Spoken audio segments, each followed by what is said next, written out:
우리를 위해 이 땅에 오신 예수님을 묵상하는 사순절 기간 잘 보내고 계신가요?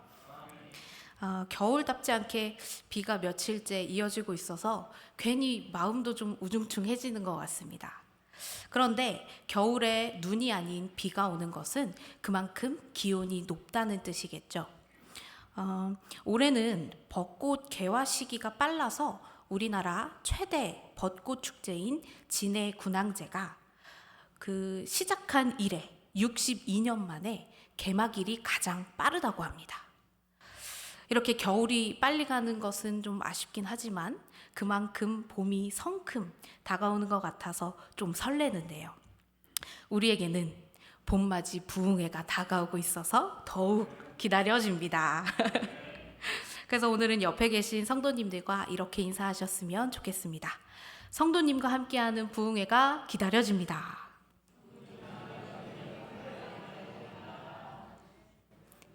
우리 영혼이 설레는 부흥회에 많이 오셔서 하나님과 행복한 시간 보내시길 바랍니다. 오늘 말씀은 빌레몬서입니다. 자주 접해보지 못하셔서 아마 낯선 분들도 좀 계실 텐데요. 빌레몬서는 바울의 서신서 중에 가장 마지막에 위치하고 있습니다. 또 에베소서, 빌립보서, 골로새서와 같이 바울의 옥중 서신 중에 하나입니다. 그리고 빌레몬서는 바울의 서신서 중에서 가장 짧은 단 1장으로 구성이 되어 있는데요. 그 내용 또한 굉장히 개인적입니다. 그 주된 이야기는 이렇습니다. 빌레몬이라는 사람에게 오네시모라는 노예가 하나 있었습니다. 그런데 어찌된 일인지는 잘 모르겠으나 오네시모가 빌레몬을 떠납니다. 이때부터 오네시모의 신분은 도망노예입니다. 도망노예는 어디서 잡히든 벌을 받아야 하지만 오네시모는 사도 바울을 만나서 바울에게 도움을 주는 사람이 됩니다. 그래서 사도 바울이 빌레몬에게 편지를 하여서 오네시모를 벌하지 말고 노예 신분에서 해방시켜줘서 나를 계속해서 도와주게 해달라라는 내용의 편지예요. 그러니까 신분 정리를 좀 해달라라는 요청의 편지인 것이죠. 이 빌레몬서를 간단하게 읽고 넘기면 아무리 사도 바울이 썼다고는 하나 이게 이 정경에 포함될 수 있는 내용인가? 라는 아마 의문이 드실 겁니다. 그러나 빌레몬서에는 우리에게 주어지는 분명한 하나님의 메시지가 있습니다. 오늘은 빌레몬과 오네시모가 사도 바울이 전한 복음을 받아들이면서 이들의 관계가 어떻게 변화했는지 살펴보고 우리 공동체의 모습은 어떠해야 하는지 함께 생각해 보도록 하겠습니다. 오늘 말씀을 들으시고 하나님 앞에서 기쁨이 되는 공동체로 발돋움하는 우리가 되기를 소망합니다. 빌레몬과 오네시모의 관계는요, 사도 바울을 만나면서 다시 정립해 갑니다. 이러한 관계 변화를 이루기 위해서는요, 먼저 빌레몬의 시선이 변화해야 합니다. 빌레몬에게는 오네시모가 쓸모없는 도망노예일지 모르지만 사도 바울에게는 꼭 필요한 영적으로 낳은 아들이 되었습니다. 빌레몬은 사도 바울이 바라본 오네시모를 이와 같은 시선에서 바라봐 주어야 합니다. 11절에서 사도 바울은 오네시모를 이렇게 표현합니다. 그가 전에는 내게 무익하였으나 이제는 나와 내게 유익함으로. 잘 보시면 전에는 무익하였고 이제는 유익하다라고 말하고 있는데 그 대상이 다릅니다. 전에는 빌레몬에게만 무익하였는데 지금은 나와 내게, 즉 바울과 빌레몬에게 유익한 사람이 되었다는 거예요. 다시 말해 빌레몬의 시선에서는 무익할지 모르겠지만 사도 바울의 시선으로 보면 이 오네시모는 굉장히 유익한 자라는 말입니다. 그런데 도망노예가 어떻게 유익한 자가 될 수 있을까요? 이에 대한 답은 9절에서 힌트를 주고 있습니다. 9절에는 사도 바울이 본인에 대해 묘사할 때 이렇게 말하고 있습니다. 나이가 많은 나 바울은. 사도 바울은 지금 나이가 많이 든 채로 아까 빌레몬서가 옥중 서신이라고 말씀드렸죠. 지금 옥에 갇혀 있는 상황이에요. 그러니까 이도 저도 못하고 어떤가 누군가 사도 바울의 손발이 되어줄 사람이 필요했을 겁니다. 그런 상황에서 오네시모가 사도 바울이 전한 말씀을 듣고 복음을 듣고 변화했습니다. 그리스도인이 되어서 사도 바울을 도와주고 있었습니다. 사도 바울은 그를 12절에서 이렇게 표현합니다. 그는 내 신복이라. 빌레몬에게는 도망노예였지만 사도 바울에게는 없어서는 안 될 신복이 이 오네시모인 것입니다. 그리고 빌레몬은 일찍이 사도 바울이 전한 복음을 받은 기독교인이었습니다. 그러니 자신의 노예가 사도 바울을 돕는 사람이 된다는 것은 빌레몬에게도 굉장히 명예로운 일이 되는 것입니다. 그러니 오네시모가 빌레몬의 노예, 이 도망노예 신분으로 있는 것보다 사도 바울의 사람이 되는 것이 바울에게도 빌레몬에게도 모두에게 유익한 일이 되는 것입니다. 제 동기 전도사님의 일화입니다. 함께 사역하게 된 동료 전도사님이 행정적인 업무를 너무 못하더랍니다.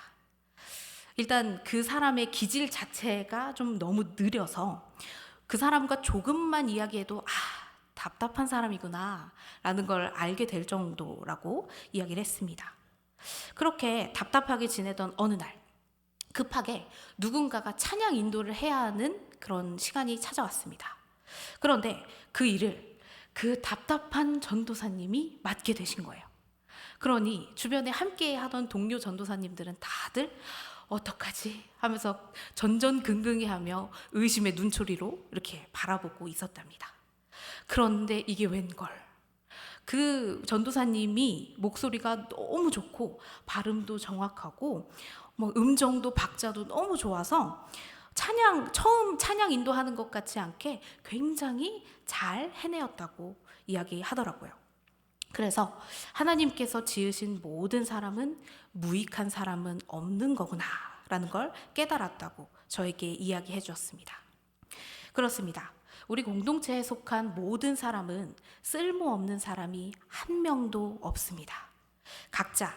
각자가 가진 그 모양대로 주어진 분량대로 자신의 은사를 통해 하나님의 나라를 위하는 모두가 유익합니다. 그러나 우리는 곧잘 조급하게 평가해버립니다. 빌레몬은 오네시모가 자신 몰래 도망가버린 괘씸한 노예라는 생각에 갇혀 있었지만 잠시 자신의 생각을 내려놓고 오네시모를 바라보면 사도 바울에게 없어서는 안 될, 또 빌레몬에게는 자랑이 되는 그런 인물이었던 것입니다. 이곳에 계신 우리 성도님께서는 우리의 시선보다 하나님의 시선을 따르는 사람들 되시길 소망합니다. 그 시선을 따라갈 때 우리 공동체를 하나님께서 더욱 크게 들어쓰신다는 사실을 잊지 마시기 바랍니다. 빌레몬과 오네시모의 관계를 다시 정립하기 위해서는 그 다음으로는 오네시모의 용기가 필요합니다. 도망 노예로 다른 사람들을 피해 다니던 그에게 사도 바울과의 만남은 구원과도 같았을 겁니다. 로마 시민권자인 사도 바울과 다닌다면 자기가 가지고 있는 그 문제를 어쩌면 해결하지 않고도 살아갈 수 있었을지도 모릅니다. 그러나 사도 바울은 오네시모에게 문제를 직면하도록 직접 편지를 써서 오네시모의 손에 쥐어줍니다. 도망 나온 그 주인에게로 본인이 편지를 들고 돌아가야 하는 상황인 것이죠. 이제 오네시모의 선택의 시간입니다. 자신이 저지른 죄 앞에 당당히 나아가야 합니다. 애슐랜드 신학교 교수인 데이비드 드실바의 신약 개론에서 빌레몬서의 오네시모가 처한 상황에 대해 그는 이렇게 말합니다. 도망한 노예는 잡힐 경우 주인에게 심하게 맞거나 심지어 죽임을 당할 수도 있었다. 도망한 노예는 종종 큰 도시나 먼 나라의 지하에 숨었고 범죄 활동에 가담했다. 오네시모의 정확한 사정을 알 수는 없지만 어쨌든 도망한 노예였던 이 오네시모가 범죄 활동에 빠져 소위 어둠의 세계로 빠질 가능성은 매우 컸습니다. 그러나 다행히 사도 바울을 만나서 그리스도인이 될 수 있었습니다. 사도 바울은 여기에서 그치지 않고 자신이 영적으로 낳은 이 오네시모에게 그가 가진 도망 노예의 신분을 바꿔주고자 했습니다. 이런 도망 노예가 법적으로 도망자로 여겨지지 않는 방법이 딱 하나 있었는데요. 그게 바로 주인의 친구가 중재자가 되어서 주인에게 허락을 받는 것이었습니다. 그래서 사도 바울은 오늘 본문 17절에서 빌레몬에게 네가 나를 동역자로 알진대 라고 말하며 우정과 친분을 내세웠던 겁니다. 그러나 이러한 사도 바울의 노력에도 이 둘의 관계를 바꾸기 위해서는 오네시모의 결단이 필요했습니다. 자신이 저지른 잘못을 마주하고 뉘우치고자 하는 의지가 필요한 것입니다. 사도 바울이 아무리 둘의 관계를 중재해주고 싶어도 지금 나이가 많이 든 채로 감옥에 갇혀 있는 상황입니다. 젊고 체력이 강한 이 오네시모를 억지로 빌레몬 앞에 나아가게 만들 수가 없는 상황인 것입니다. 이는 하나님과의 관계에서도 마찬가지입니다. 우리가 우리의 죄를 먼저 말씀드리지 않으면 용서받을 수 없습니다. 화해할 수 없습니다. 그리고 우리 공동체 내에서도 그렇습니다. 함께 찬양 사역을 하던 한 자매의 이야기입니다. 그 전에 공동체에서 따돌림을 당했다고 합니다. 그래서 시간이 지나 다른 교회로 옮기게 되었고 말씀을 통해서 그 상처는 아물었지만 흉터는 계속 남아서 본인을 괴롭혔다고 해요. 그러다가 용서와 관련된 말씀을 듣고 그래 나도 그들을 한번 용서해보자 이렇게 의지를 가지고 용서해야지 하면서 기도도 하고 열심히 했지만 용서가 잘 되지 않았다고 합니다. 그래서 나는 아직도 믿음이 작은 자인가 하면서 본인에 대한 자책이 점점 심해졌다고 해요. 그래서 제가 그 얘기를 듣고 이렇게 이야기를 해주었습니다. 잘못한 사람에게 사과를 받지 않았는데 어떻게 용서를 해줄 수 있겠습니까? 그때 깨달음을 얻은 그 자매는 용서하지 못하는 자신을 더 이상 미워하지 않고 오히려 그 공동체를 위해 진심으로 기도할 수 있게 되었다고 말해 주었습니다. 그렇습니다. 사과하지 않으면 용서받을 수 없습니다. 잘못을 고백하지 않으면 관계가 변화할 수 없습니다. 우리 성도님들은 잘못을 고백할 수 있는 용기가 가득한 성숙한 믿음의 사람들 다 되시길 소망합니다. 지금까지 빌레몬과 오네시모의 관계가 변화하는 것을 보았습니다. 빌레몬이 변화해야 할 부분과 오네시모가 변화해야 할 부분을 확인하며 우리 공동체 내에서도 나도 이렇게 해야지 하는 교훈도 얻었습니다. 그럼에도 좀 아직까지는 빌레몬서가 왜 우리 성경에 포함이 되어야 하는가? 정말 그만큼 우리에게 주어지는 메시지가 강력한가? 하는 것에 대해서는 좀 모호합니다. 과연 사도 바울이 우리에게 말씀해주는 이 메시지는 무엇인지 지금부터 살펴보겠습니다. 먼저 빌레몬과 오네시모는 한 가정의 이야기입니다. 빌레몬 가정에서 노예 한 명이 도망친 어떻게 보면 특별할 일 없는 일이죠. 그러나 빌레몬서 첫머리 1장 1절과 2절을 통해 이 서신의 수신자가 빌레몬 한 사람만은 아님을 알 수 있습니다. 1절 마지막 절부터 2절의 말씀은 이렇습니다. 동역자인 빌레몬과 자매 아비아와 우리와 함께 병사된 아키뽀와 내 집에 있는 교회에 편지하노니. 내용은 개인적인 일이지만요, 이 문제를 개인적으로 해결할 내용은 아니라는 거예요. 처음부터 이 편지는 빌레몬 개인에게 보내진 것이 아니라 교회라는 공동체에 보내졌습니다. 그러니까 빌레몬과 오네시모의 관계를 주인과 노예라는 개인적인 관점에서 바라보지 말고 공동체 전체의 관점에서 바라보아야 한다는 것입니다. 이 관점에서 다시 둘의 관계를 바라보면 이 둘은 하나님 안에서 형제입니다. 이 둘의 새로운 관계의 이름이 바로 형제입니다. 사도 바울은 빌레몬과 그 교회에 요청합니다. 오네시모가 예수님을 영접하였으니 한 명의 형제로 바라봐 달라고 말입니다. 그래서 빌레몬 공동체에게 오네시모를 당시의 신분법으로 인해서 노예 신분은 유지가 되겠지만 그래도 법적으로는 자유인이 되어서 빌레몬 집에서도 머물 수 있고 또 가끔은 사도 바울에게도 머물 수 있도록 이렇게 자유롭게 왕래할 수 있도록 형제라는 새로운 영적 신분을 부여해달라고 요청한 것입니다. 그러나 이 과정이 쉽지는 않을 수 있겠다라고 생각한 사도 바울이 한마디를 덧붙입니다. 18절의 내용이 이렇습니다. 그가 만일 내게 불의를 하였거나 내게 빚진 것이 있으면 그것을 내 앞으로 계산하라. 예전에 응답하라 1988이라는 드라마가 있었습니다. 80년대 후반의 모습을 잘 보여줘서 저희 부모님 세대에서는 향수를 불러일으키는 드라마기도 했고요. 저희도 보면서 우리 엄마 아빠 세대는 저렇게 잘하셨구나 하면서 굉장히 따뜻하게 봤던 드라마입니다. 거기에 보면 주인공의 아버지가 친구의 빚 보증을 잘못 써는 바람에 아버지의 월급이 매달 빚 갚는 데 쓰였습니다. 그렇게 한 사람이 인생을 살면서 하지 말아야 할 것 중에 하나가 바로 보증이잖아요. 저도 그렇게 배웠습니다. 보증은 절대 하는 것이 아니다. 그런데 사도 바울이 18절에서 이야기한 내용을 보면요.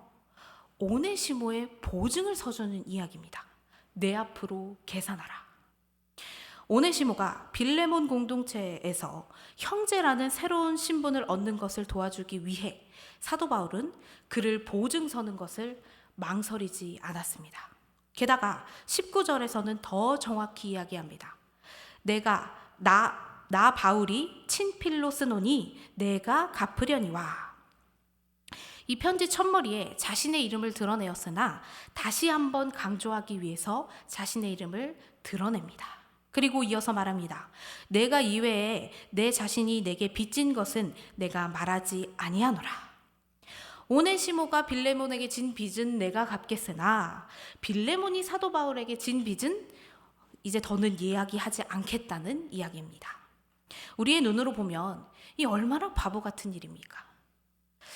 그런데 이 바보 같은 일을 먼저 하신 분이 계십니다. 바로 예수님이십니다.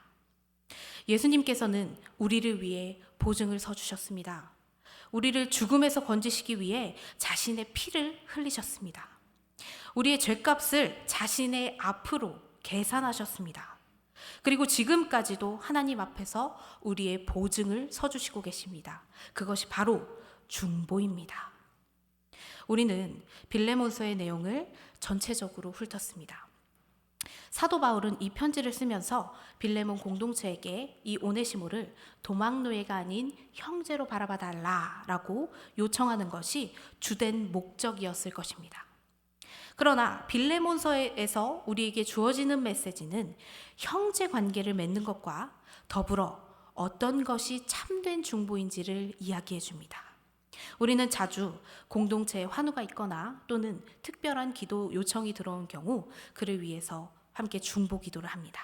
그때 우리의 마음이 그 사람의 일을 나의 일처럼 여길 때 진정한 중보의 능력이 나타날 줄 믿습니다.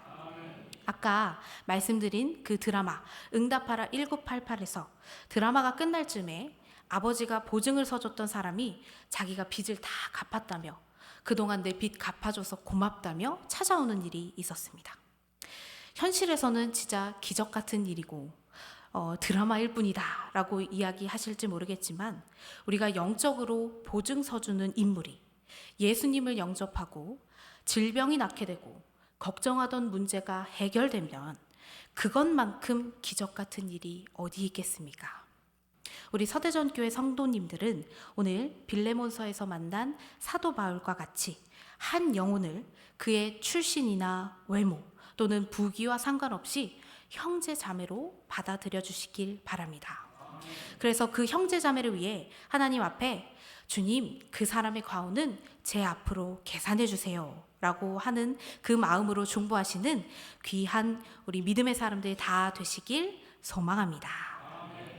기도하겠습니다. 사랑의 하나님, 오늘 빌레몬서를 통해 하나님의 말씀을 듣게 하시니 감사드립니다. 사도 바울이 오네시모를 사랑하여 빌레몬과 그 공동체를 대신하여 편지를 보낸 것과 같이 우리도 사랑하는 공동체를 위해 대신할 수 있는 사람들 되길 소망합니다. 또한 빌레몬과 오네시모가 각각 관계의 변화를 위해 해야 했던 노력을 기억합니다.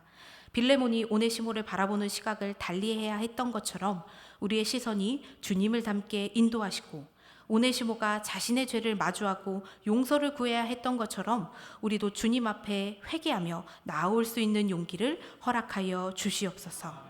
그렇게 공동체 안에서 관계를 위해 노력할 때 그 일을 남의 일이 아닌 나의 일로 받아들이고 주님께 진정으로 중보드리는 건강한 공동체가 될 것을 믿습니다. 그래서 우리 교회가 더욱 하나님 앞에 기쁨이 되어 늘 새바람이 불어오는 곳이 되길 소망하오니 늘 함께 하시고 주님의 능력을 허락하여 주시옵소서. 주님, 사순절 기간을 보내고 있습니다. 이 시간 동안 더욱 우리를 만나주시고 예수님께서 우리를 위해 사셨던 삶을 닮아가는 우리가 되도록 인도하여 주시옵소서. 오늘도 모든 영광과 존귀를 하나님께 올려드리며 모든 말씀 우리 주 예수 그리스도의 이름으로 기도드립니다. 아멘.